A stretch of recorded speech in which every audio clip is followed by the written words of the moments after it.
Ein Sommermorgen in der Pfalz. Noch hängt Frühnebel über den Tälern. Der Tag beginnt ruhig und beschaulich. Nichts deutet darauf hin, dass der kleine Ort Clausen im Blickpunkt der Öffentlichkeit steht.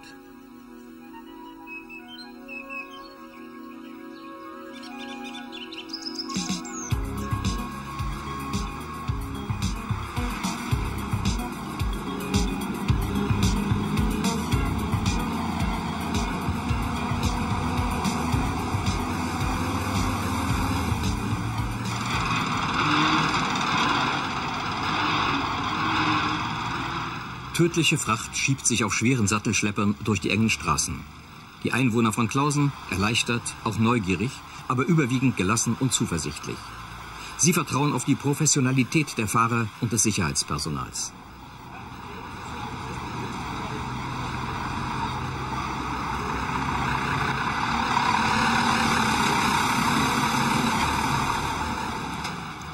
Der gefährlichste Straßentransport in der Geschichte der Bundesrepublik war lange und sorgfältig vorbereitet worden. Fast 3 Jahre lang. Was den einen ein Teufelszeug war, dessen Abtransport sie mit Gebeten begleiteten, galt kühleren Köpfen als Rüstungsrelikt aus der Epoche des Kalten Krieges. Artilleriegranaten, gefüllt mit dem Kontaktgift VX und dem Nervenkampfstoff Sarin. Chemiewaffen aus dem Arsenal der US-Streitkräfte in der Bundesrepublik. Im Arsenal der USA und der Sowjetunion spielten chemische Waffen eine geheim gehaltene, aber bedeutende Rolle. Im hermetisch abgeriegelten Depot bei Clausen, vor dem seit kurzem auch ein deutscher Spürpanzer nach Gas schnüffelte, hatten die USA 1% ihrer chemischen Munitionsbestände gelagert. Knapp 400 Tonnen hochwirksamen Kampfgases, das in über 100.000 Artilleriegranaten abgefüllt war.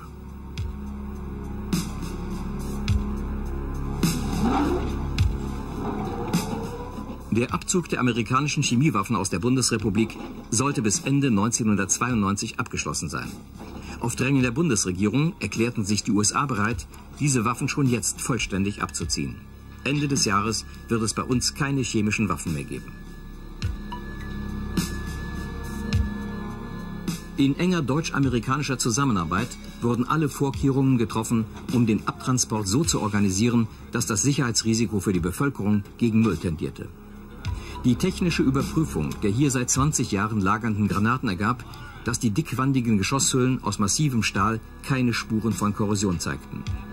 Für den Transport wurden jeweils 6 fest verzurrte Granaten in luftdicht verschlossene Stahlmagazine verpackt, die anschließend auf ihre Dichtigkeit überprüft wurden, mit hochempfindlichen Messgeräten, die schon 1/1000 der Gasmenge registrieren, die der menschlichen Gesundheit gefährlich werden kann.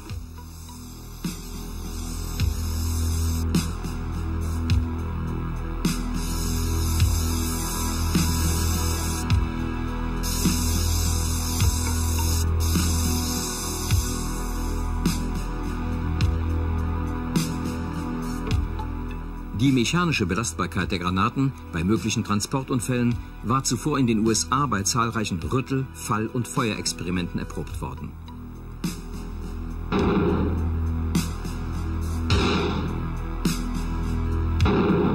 Auch extreme Tests führten nur zur leichten äußeren Beschädigung der Granaten. Starken zusätzlichen Schutz boten die Transportbehälter. Das Sicherheitskonzept hieß doppelte Verpackung. Speziell für Munitionstransporte konstruierte Stahlblechcontainer nahmen jeweils 10 Magazine auf. Und auch dabei hielt meist der Spürpanzer Fuchs seine Nase in die Luft.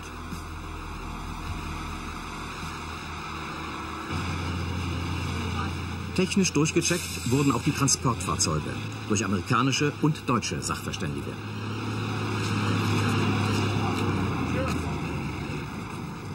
Grundlage war die strenge deutsche TÜV-Methode. Dabei fiel 1/3 der von der US-Armee vorgeprüften Fahrzeuge durch.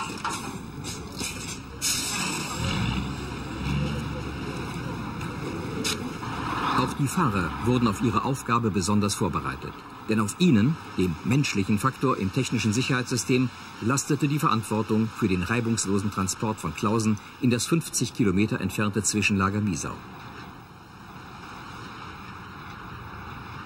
3 Alternativrouten waren vorher ausgesucht und überprüft worden. Aus Sicherheitsgründen wurde die gewählte Route erst unmittelbar vor Beginn eines Transportes bekannt gegeben. In Miesau, einem Zwischenlager der US-Armee mit Gleisanschluss, wurden die C-Waffen gelagert, bis die letzte Granate angeliefert war. Im September transportierten dann Eisenbahnzüge die C-Waffencontainer nach Nordenham an der Wesermündung, wo sie ein US-Frachter aufnahmen und zum Johnston-Atoll im stillen Ozean transportierten.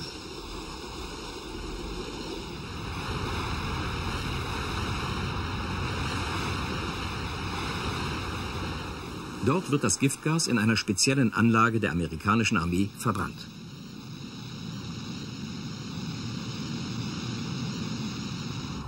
Hörnchenberg-Tunnel.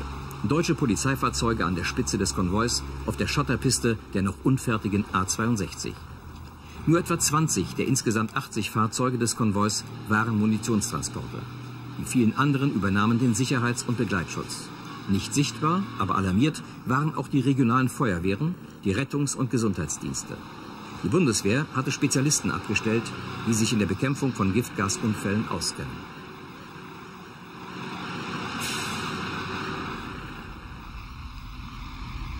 In Zweibrücken hatten sich die ABC-Abwehrbataillone 900 und 310 zuvor auf diesen Einsatz vorbereitet. Hauptaufgaben unserer ABC-Abwehrbataillone sind die Wettermessung, die chemische Aufklärung und die Dekontamination von verseuchtem Gelände.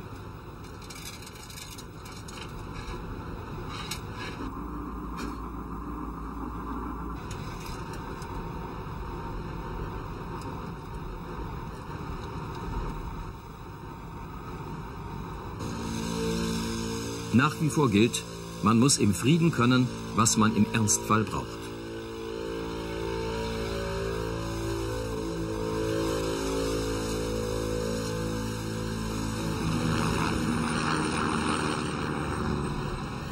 Der Spürpanzer Fuchs fuhr im Konvoi mit.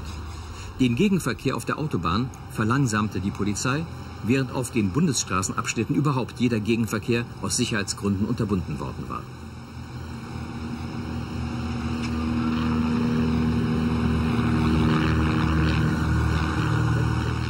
Bundesgrenzschutz in der Luft, Polizeischutz auf der Erde. Ein lückenloses Sicherheitsnetz von Clausen bis Miesau.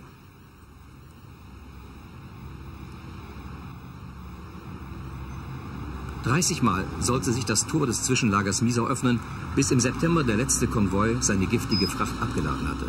Für die deutschen Helfer war ihre Aufgabe vor dem Lagertor beendet.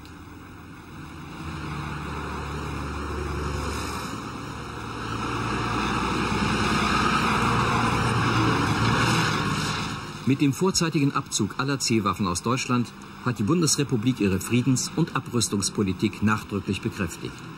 Ohnehin sind wir der einzige Staat, der schon vor über 30 Jahren auf die Herstellung und den Besitz von ABC-Waffen verzichtet hat. Die C-Waffen konnten abgezogen werden, weil der Kalte Krieg zu Ende ist. Dass er zu Ende ging, hat seine Ursache nicht nur in der Selbstbefreiung der osteuropäischen Völker.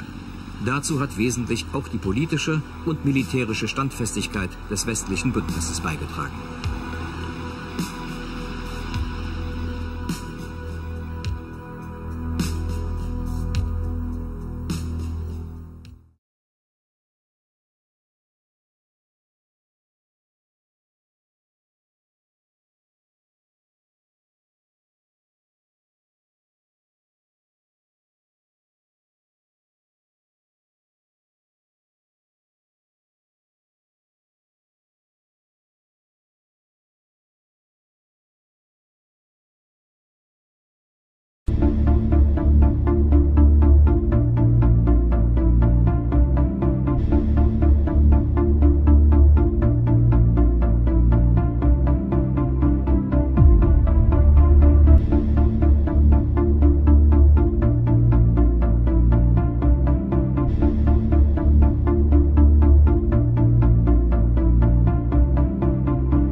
on behalf of a lot of people about what the IG is really doing and why they're here, and a lot of people feel that they have a hidden agenda. They're not trying to reinvent your wheel, though you may hear several of the evaluators come up with, hey, there's a better way of doing this. Have you ever thought about it my way? Well, that would have been great 2 years ago. And we probably worked it around, and so don't get frustrated, or don't get frustrated too much when you hear someone come up and say, hey, it would have been better if you'd done it this way. What their whole charter is, and Colonel Mason has a hard job trying to keep them all in line. Their whole charter is, and I'm going to cite right out of the Annex M, is to validate the retrograde operation as a whole. They're going to tell General Saint, will this operation work? Not, is there a better way to do it? But will the way that we've planned it here work? They're to validate the retrograde operation, and this is what you're to do as well. But you have your 59th marching orders for General Benshoff as well, to validate the operation, to include the SOPs, joint U.S. and FRG tasks, those things we do together, and then our response to emergency situations. You know, that's generic, that's the whole operation. But again, will it work? Which is where on this guy? Just touch this guy right here. Okay. Make sure nothing's in the pocket. Okay. Next confession. I'll wait 5 or 10 minutes. Release him another one. How many have been administered to him? Well, so far 3. Okay, 3 what? 3 kits? 3, yeah, 3. Okay. 3 sets. Based upon what? The fact that, why not just 1 for him? 1 set? Why not 1 for him? Yeah, why have you given him 3 rather than just 1? We don't know how bad off he is, so we just load him up. No, don't worry about death, folks. Yeah, right now, don't worry about death, folks, right now.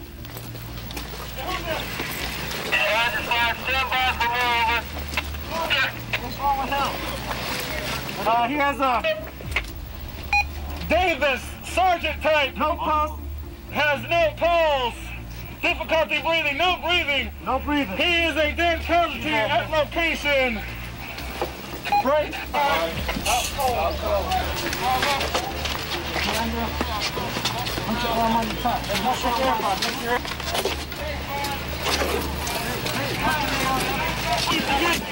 These 2 shots right now.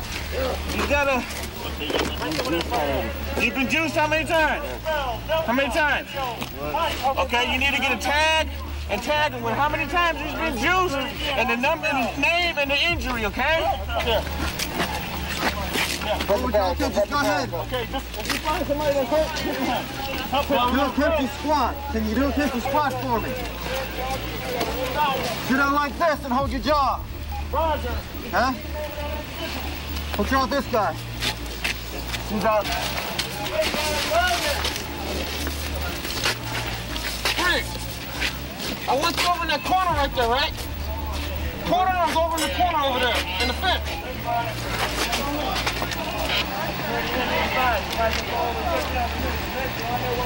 See, man? Okay. You need to go outside and move the dead bodies from this location over here, over to this area over here on the side, okay? And when you do, give me a count of the dead bodies so we can make sure we got all the people accounted for, okay? All right, again, all right. Let me get him tight.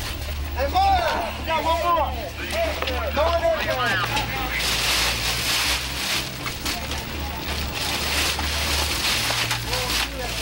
Suspected round outside the limited area. Break. She's just thrown up in her mask, you know. Oh, that's what it is? Oh, yeah, that's what she's doing. She's throwing up in it. You gotta clean this shit up. Well, clean up.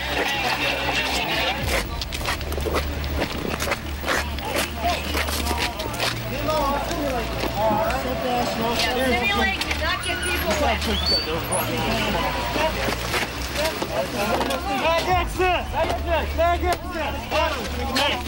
Okay, because there's a lot of contaminant running around. Everybody's been labeled, so all their symptoms and all their shots is right on there. Okay. Yeah, they're all over there. They're out of the way. Okay. That's already sent in. You got any rounds off site? Yeah, there's supposed to be 1 straight out that way. Okay, if you can't read none of the writing on the tags, get with me, and I'll find the person who wrote it up. Roger that. Everybody's been shot over 3. Everybody's been agitated and decon. Roger. He's alive. He's alive. Hold on. It's got to be decon. It's got to be decon. Whether you're going to further the injury or let him die, you got to be decon. That's what's been done over there. It's already been done, but we've been doing it again before they put him in the ambulance. The location of the round that I gave you at the beginning of the up on the head. I'm recording his ambulance too. Okay. No matter what side you put him on the left side. Well, you yourself, you're not playing. Be out. We don't have room. Bump better. We've got 3 litter. You ain't putting litter up, is you? Yeah. Where you gonna put it?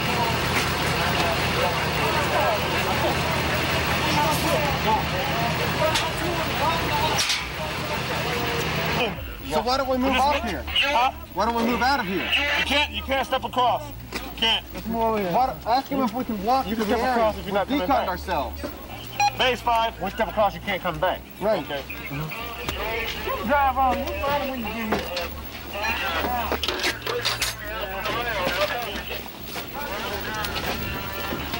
Hey, boy.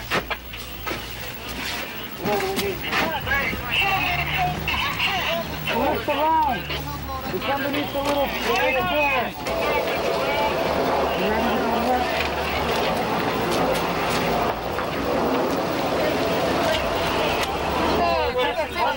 Lump of bean, how copies? Her left, look.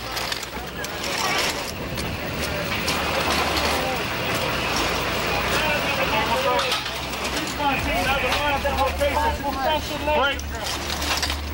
The last 4 injuries are being evacuated. I did. He walked by me. Right here. Oh, there you are. One mic, updating response team. Okay, all the dead bodies are all along the fence on the other side. We got spills all over the place, as you see up there, and it's all over the place. We got a round right over there. We got 2 right here that are covered up. We also have a shell between the last 2 bunkers. And we just spotted some smoke coming from the woods, so that's the one that probably blew over the fence. But everything else is covered up and take it from there. General Dexter Allen, NTV News. General, just a short while ago, our Washington office had an exclusive interview with Senator Larry Hopalong of Kentucky, who, as you know, is an outspoken critic of the chemical weapons demilitarization program, and particularly an outspoken critic of the movement of chemical weapons from Europe. Senator Hopalong has called for your immediate reassignment. He says the accident this morning reflects directly on your leadership or lack thereof. Would you care to comment on that, sir? As far as I know, I'm still commander of this operation and will continue to be commander until properly relieved. General, you said earlier there were 12 weapons, you counted for all 12. Yes. 1 exploded, found 1 leaking, 10 were scattered throughout the area. You have secured those 10. What procedures did you go through? I mean, it seems to me as a layman that you have 10 rockets that were blown out into the surrounding area that they could be, would be, should be damaged in some way. When you secured them, did you x-ray them? How do you know that those are safe and this can't happen? Good point. They didn't go very far, which is why there is a very limited area of contamination, and they have steel thicknesses of close to ½ an inch. So it's essentially a steel bottle, and we can make available to you a cutaway. The 10 are not leaky. They will be decontaminated, repalletized, and returned to the bunker. The one that is leaky will be containerized in a special container designed for leaking munitions, which essentially puts another steel envelope around it, and then it will be returned to bunker. And the one that exploded, we will collect all the fragments, decontaminate those, also store them in the bunker. Then all that's left to do is to locate any liquid contamination around the site and decontaminate that, or remove it and store it. Yes. Your casualties, General, were evacuated to launch school, American military hospital. Why was the decision made to evacuate them there? The medical support is available, done by helicopter. That's where they normally work out. We have the facilities, the training, and the equipment to best take care of them there.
Brigadier General Benchoff, and this is our training operation for the road convoy. We've just started. So far it's looking very good, and we have many more miles to drive today. It'll take about 3 more hours, but it looks like it'll be very successful.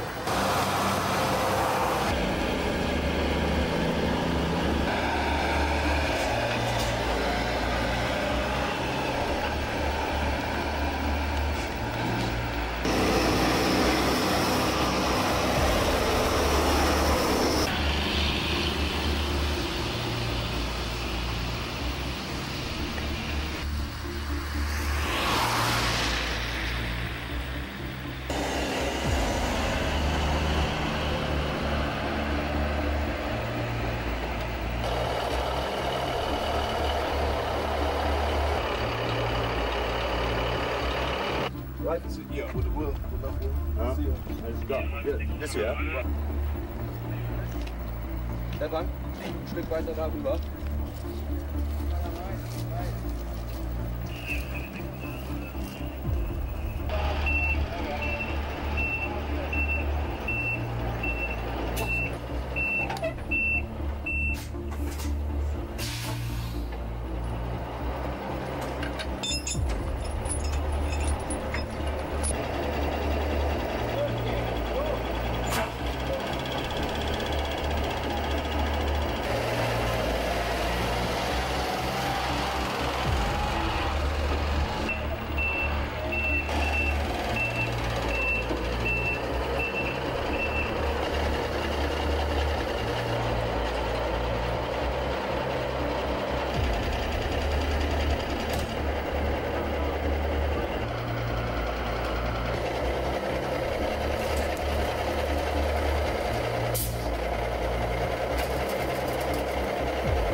locked up. That's easy enough too. Lima 49, this is Lima 45. Lima 35, you're gonna have to call to the rear, get somebody get a new trailer, or I can unlock them, but it'd be unsafe. And I'm gonna have a wrecker come up for with bobtail to have it be towed.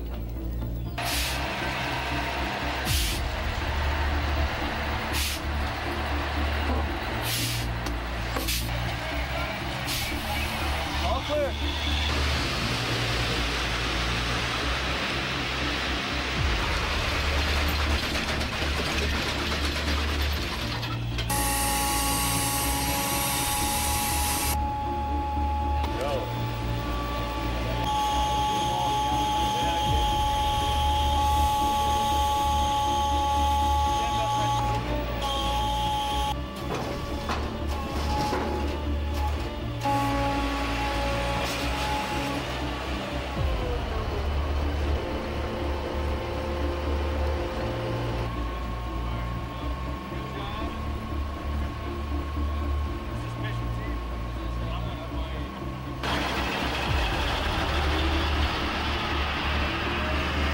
I would like to take this opportunity to compliment each and every one of you for a very good exercise. While the critiques last week and today have indicated lessons learned, they are, in my mind, small points that we can correct and should continue to strive to correct to have the best possible prepared force for this summer's retrograde operation. I would ask all forces to exercise the remaining phases as hard as possible. We do in combat what we do in training.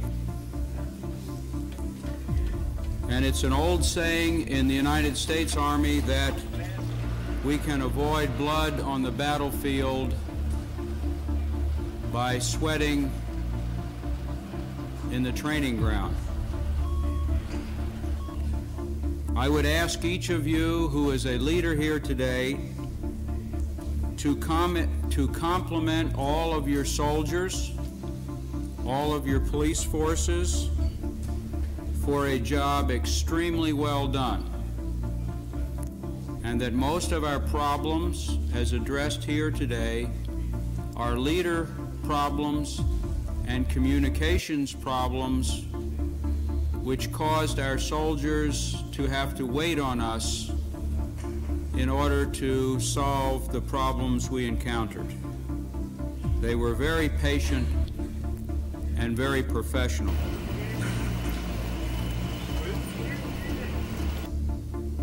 General Saint, in his visit yesterday, was very much impressed with both the activities we reported on and those that he saw.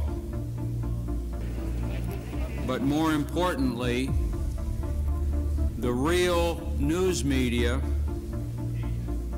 was favorable in their reporting of our convoy on Tuesday, and they are and will be our greatest critics. Therefore, while it is comforting to know that General Saint is pleased, it is more comforting to know that the press was pleased, and I thank you for a job well done.